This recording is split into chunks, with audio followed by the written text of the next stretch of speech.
Please subscribe and share for more story. Agnes Holloway never imagined fear could sound like her own voice. Yet that afternoon, her voice cracked through the quiet neighborhood like glass shattering. "What are you doing in my house?" she yelled, her throat raw. Her heart slammed against her ribs, as if it wanted to escape from her chest. She stood at the end of her walkway, frozen, staring at a scene her mind refused to believe. Her son, Leon, her only child, was kneeling at her front door with a metal pry bar in his shaking hands. Right beside him, holding a thick screwdriver and a tool pouch, was his wife, Vanessa. They weren't repairing anything. They were forcing the deadbolt out of the doorframe. A large moving truck sat on the lawn, its rear door open and its storage space half filled with items that unmistakably belonged to Agnes. "Mom, you weren't supposed to be back for 2 weeks," Leon said. His face turned pale, nearly gray, like someone seeing a ghost. The pry bar slipped from his hands and hit the porch with a loud metallic clang.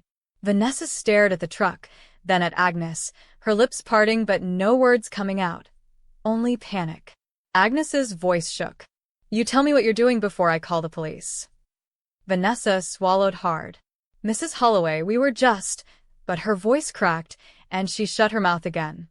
Leon tried to force out words. "Mom, we can explain." Agnes didn't believe him. She looked at the truck again. That truck wasn't empty. Her living room sofa, her oak coffee table, boxes wrapped in her bedding, and a stack of framed paintings were inside. Her memories were stacked like cargo. She whispered, "How long have you been planning this?" But before they could answer, Agnes's mind replayed her morning. Waking at 5:45 a.m., sipping coffee at her kitchen table, watching early sunlight bleed into the Nebraska sky. She had been excited because she was supposed to fly to Seattle, Washington, to spend 3 weeks with her younger cousin who insisted she needed a break. "Agnes, you sit alone in that house too much," the cousin always said. So Agnes packed carefully and left for the airport. But the flight was canceled. Something kept whispering, "Go home," and Agnes listened. Now she understood why. Her steps toward her door felt heavier than stone. Earlier that day, the airport was packed, crying babies, rolling luggage, long security lines. Agnes checked in early and sat near her boarding gate with a mystery novel. At 9:50 a.m., a staff member announced cancellations due to mechanical problems. Some passengers groaned. Others rushed toward the desk. But Agnes felt an uncomfortable tug in her stomach, like an instinct tightening a knot. She didn't want the hotel voucher. She didn't want to wait until morning. She simply phoned a taxi and asked to be taken home. For most of the drive, she stared out the window, thinking about her late husband, George Holloway, who had passed away 7 years earlier. "You need distractions, Aggie," her cousin always said. Agnes tried. She attended a few church events, a gardening club, but this house stayed her anchor. She and George had built it when Leon was still in kindergarten. Every door, shelf, and window carried history. When the taxi turned onto her tree-lined street, everything looked peaceful until she saw the rental truck swallowing her driveway. Agnes's pulse spiked. That was no neighbor's truck. Her palms began sweating. "Stop here," she told the driver, even before the car rolled to a full halt. The moment Agnes stepped out, she noticed details she wished she hadn't. The truck was positioned to block her carport completely, almost like someone didn't want her to drive in. The rear loading ramp touched her grass, leaving deep dents in the lawn she'd trimmed for decades. Her legs trembled as she dragged her suitcase forward. Each step felt like a punishment. She passed the rose bushes she and George planted their first summer in the house. Leon knew those bushes meant something to her. He knew everything in that house meant something. When she reached the porch, shock tightened her chest. There was Leon, her boy whom she raised after scarlet fever fevers, whose homework she stayed up correcting, whose nightmares she soothed. He was wrenching at her door like a burglar. Vanessa gripped the screwdriver tighter, twisting it against the metal plate. For the first time since George's funeral, Agnes felt real nausea. She whispered, "No, no, not my own family." But as she stared past their shoulders, she saw even more horrifying proof. Her antique walnut lamp, her wool rug, her spare television, and stacks of photo albums already strapped inside the truck using bungee cords. Leon tried again. "Mom, please, you weren't supposed to be here yet." Agnes replied sharply, "My flight never left. Now tell me why my home is being emptied." Leon stuttered. "Things have been hard. She cut him off. "Hard? Hard gives you permission to rob me?" Vanessa finally spoke, her voice defensive. "We're family. We thought maybe you didn't need all of it anymore." Agnes's breath caught. "Didn't need it? Those are my things.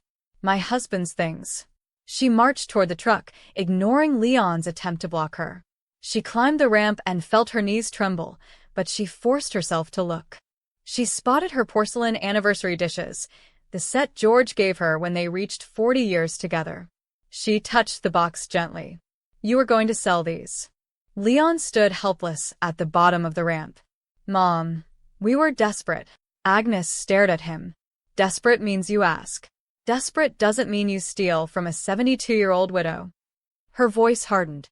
"How many times have you entered my house without my knowledge?" Leon winced. Vanessa whispered, "Don't say anything." That was Agnes's answer. This wasn't the first time. Agnes kept her balance by gripping a cargo strap inside the truck. "How many times?" she repeated. Leon stared at his shoes. His silence filled in the answer she feared. Agnes whispered, "So you've been slipping in here like thieves?" Vanessa crossed her arms. "It wasn't breaking in. The door was unlocked sometimes." Agnes laughed, a sharp, broken sound. "That makes it better?" Leon finally spoke. "Only a few times. When you were at the dentist or the grocery store." Agnes felt her stomach drop. All those moments when she thought she misplaced earrings, when her grandmother's little ceramic bird moved from the shelf, when she assumed age was making her forgetful, those had been intrusions. "What did you take?" she demanded.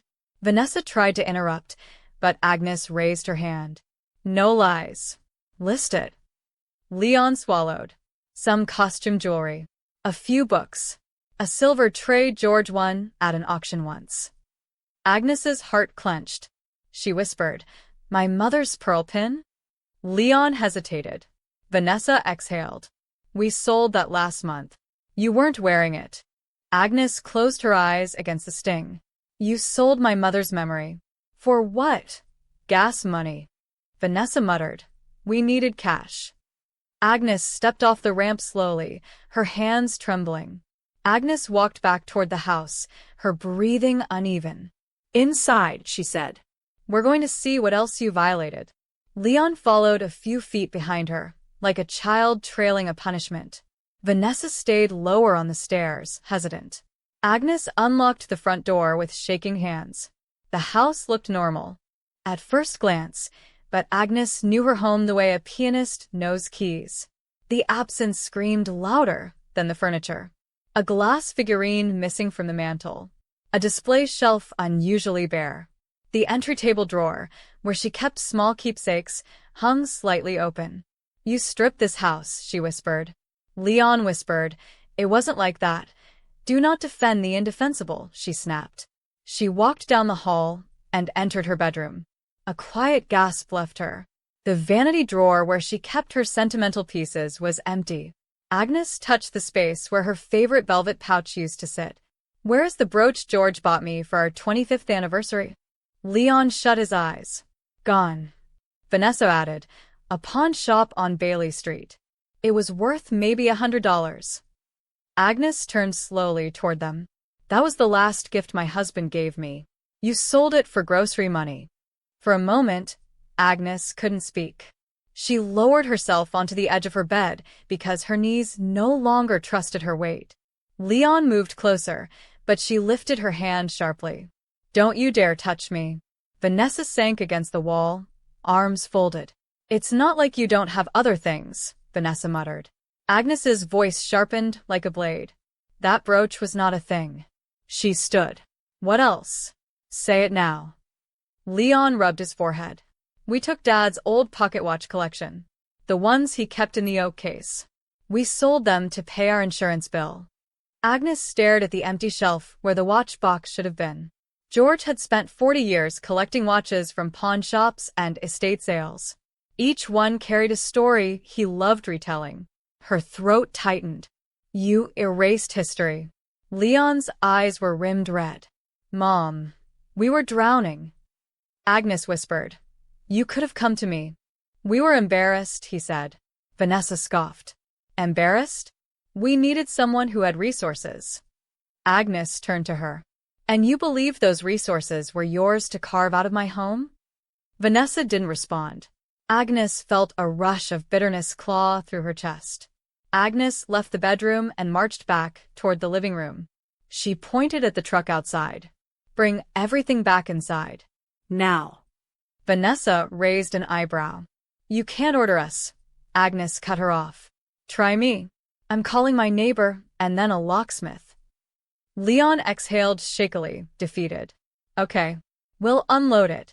Vanessa hissed at him. Leon, we need the money. He shook his head. I'm not arguing anymore. He headed toward the truck. Agnes grabbed her phone.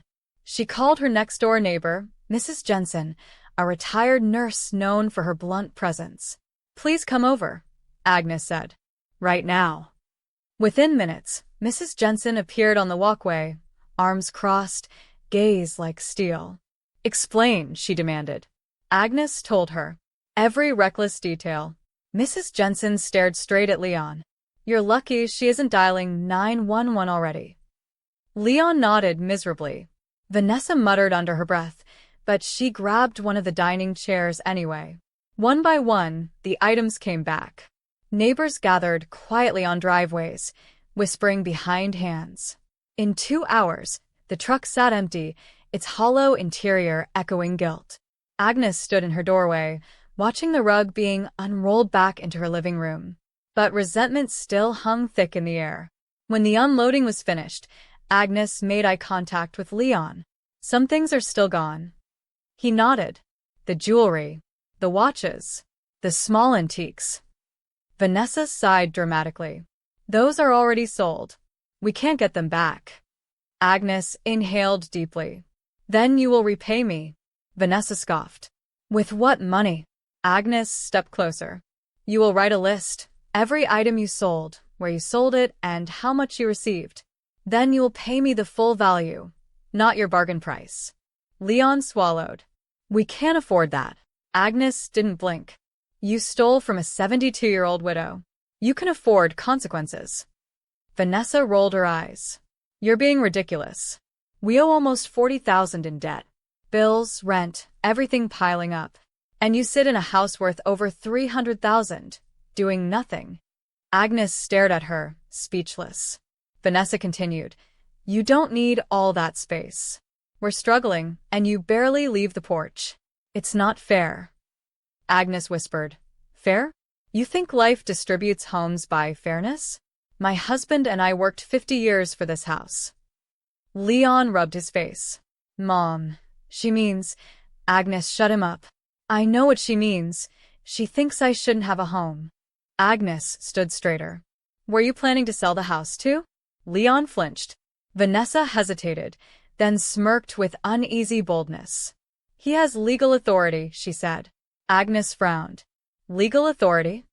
Leon whispered. Mom, remember when you gave me paperwork after your hip surgery? To help pay bills. Agnes nodded slowly. Vanessa continued. That wasn't a short-term form. That was durable power of attorney. Broad.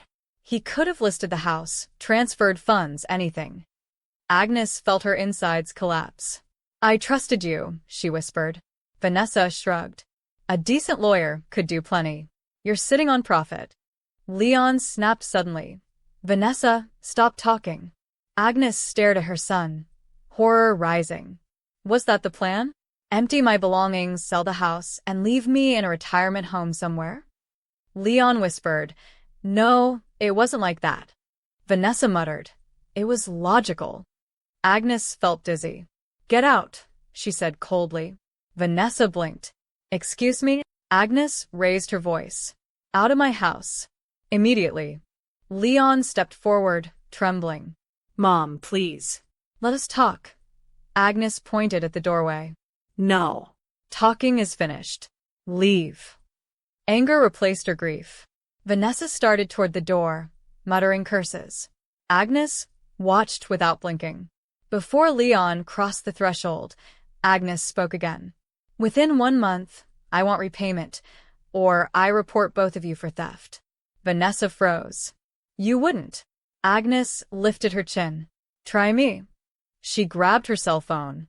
First, I'm calling a locksmith, then a lawyer. Vanessa scoffed. You're threatening your own son? Agnes narrowed her gaze. My son committed crimes.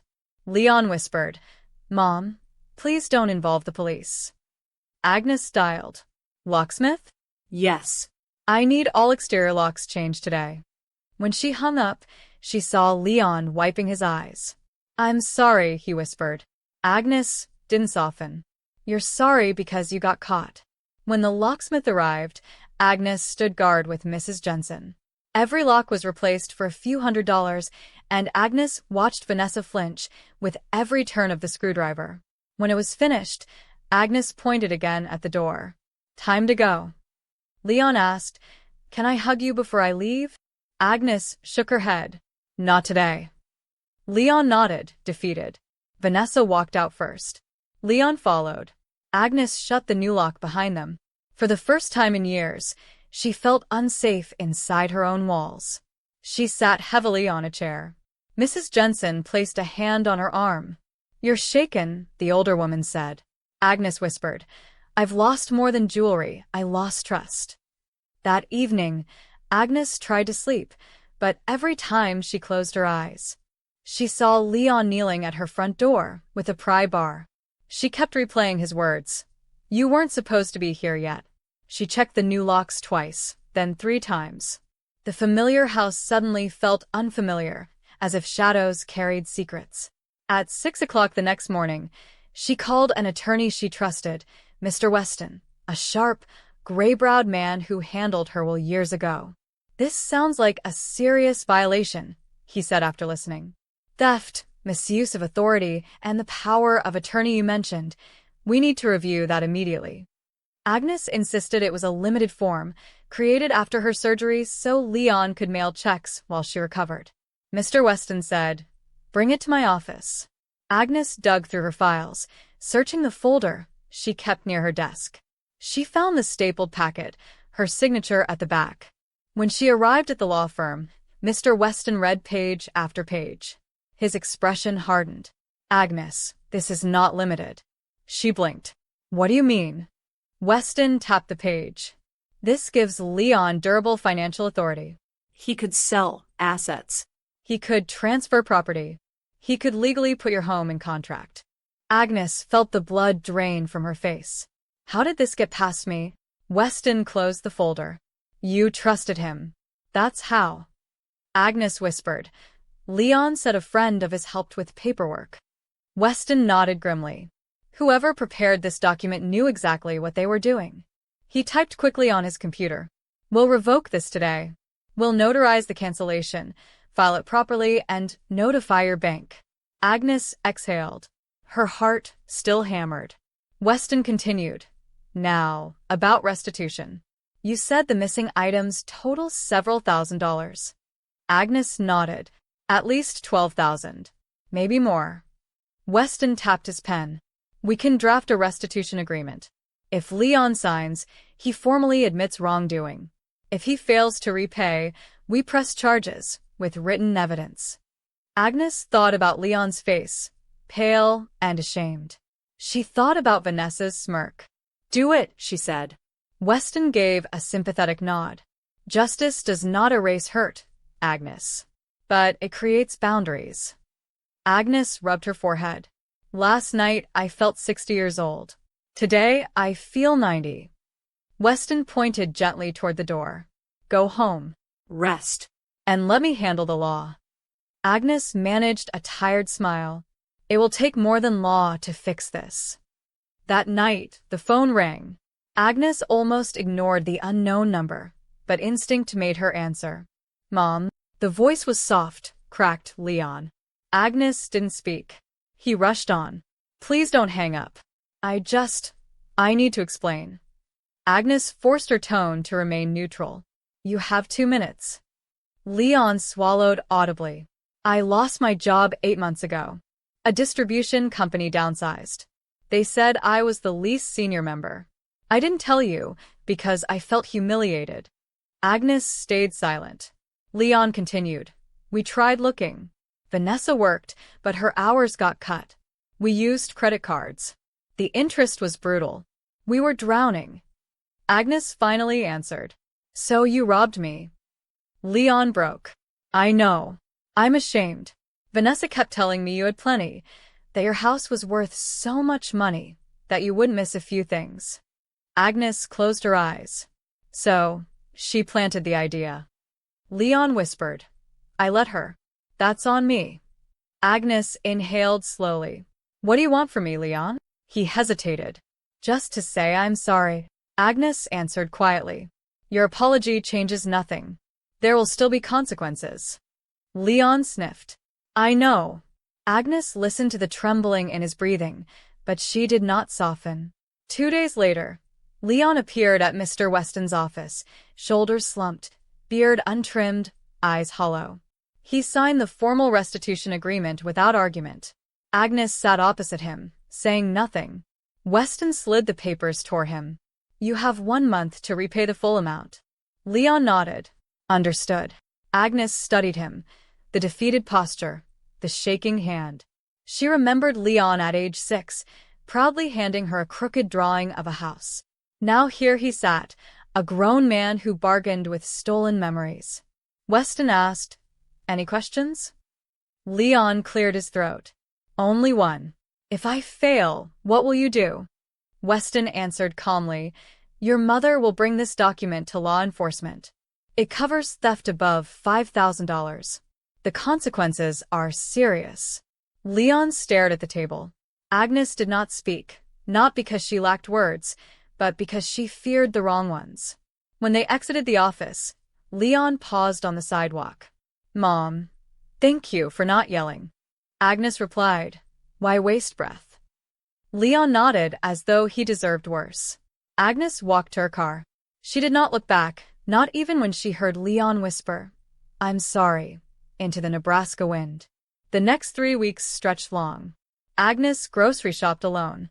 She polished her wooden cabinets, dusted shelves, and kept noticing spaces where souvenirs once sat. She tried reading, but her mind replayed every confession. Her phone buzzed occasionally with Mrs. Jensen checking in. Agnes appreciated it more than she admitted. One afternoon, while pruning her lilac bushes, Agnes thought about George. He would have known what to do. He always carried rational calm. Agnes suddenly whispered to the backyard air, Where were you, George? I could have used advice. She laughed at herself, speaking to ghosts. That evening, she made a list of the still missing items: the pocket watch collection, the pearl pin, the brooch, the figurines, the ivory-handled magnifier, the silver tray. The total pushed toward $15,000, not counting value of sentiment. At night, she slept with lights on. She kept expecting the door to rattle. Healing did not come quickly. Some mornings, she felt strong enough to brew coffee without thinking. Other mornings, she sat at the kitchen table, staring at the fridge, unable to move. Trust, she realized, is not lost like an object. It evaporates, quietly, steadily. 6 days before Leon's deadline, Agnes heard a soft knock. She checked the peephole. Leon stood alone on the porch, hair messy, coat zipped against the March wind. Agnes opened the door halfway. You called first, she said flatly. Good. Leon nodded. Can I come in? Agnes stepped aside but kept distance. Leon carried a thick envelope. He placed it on the dining table. $10,000, he said. Agnes blinked. How? Leon exhaled shakily. I sold my pickup. And my instruments. And I've been working nights at a delivery warehouse. And gas station shifts. Agnes folded her arms. You're still short. Leon nodded. I know. I couldn't reach 15. Agnes tapped the envelope. Why bring 10 if you knew it wasn't enough? Leon placed a small velvet box beside the envelope. Because this matters more. Agnes slowly opened it. Inside was her locket, the one George gave her their last Christmas together. Agnes stared at the tiny photograph inside. Leon explained, voice thick, the pawnbroker remembered me. He still had it. I used half the money to buy it back. Agnes inhaled sharply. She did not cry, but her throat burned. Leon stood silent. I don't expect forgiveness, he said. I just wanted you to have the one thing I wish I never touched. Agnes closed the locket gently. You spent almost everything on this? Leon Nodded. I know it was stupid. I know I still owe you. I'll keep working, even if it takes a year. Agnes pulled out a chair. She sat. Leon did not move. He said, Mom, these 30 days wrecked me. I had to look at myself. I kept thinking about Dad, how he would hate what I became. I didn't just steal from you. I stole from his memory. His voice cracked. And that's the part one can't forgive myself for. Agnes finally gestured. Sit down, Leon. He sat across from her, trembling. Agnes placed the locket on the table between them. This doesn't erase what happened. Leon nodded. I know. Agnes continued. This doesn't restore trust. Leon swallowed. I know. She paused. But it shows you understand something about value. Leon lowered his head. Agnes reached slowly across the table. Not a hug, not forgiveness, just a hand resting near his. Leon let out a breath that sounded like surrender. Agnes whispered, rebuilding takes time. Agnes watched Leon wrestle with guilt in silence. He rubbed his palms against his jeans, as if trying to wipe away months of poor decisions. I'm scared every day now, he admitted. Not of police. Of myself. I didn't know I was capable of this. Agnes closed her fingers around the locket. Everyone is capable of something terrible when they lose their compass. Leon shook his head. It wasn't just losing the job. Vanessa kept saying you lived like a queen. She said you hoarded space. She said you were wasting a house someone younger could use. Agnes raised an eyebrow. And you believed her? Leon stared at the table. I wanted to believe someone had the answers. I wanted the pressure gone. Agnes heard no defense, only exhaustion. She said gently, your debt will not disappear because someone else bleeds. Leon nodded. I know that now. Agnes stood up. The house was still her house. The memories were still hers. She walked to the living room window and watched the trees sway outside. For the first time in weeks, she did not double-check the lock. She said quietly, the past month changed me too. After Leon left that night, Agnes sat at her kitchen table turning the locket over in her fingers.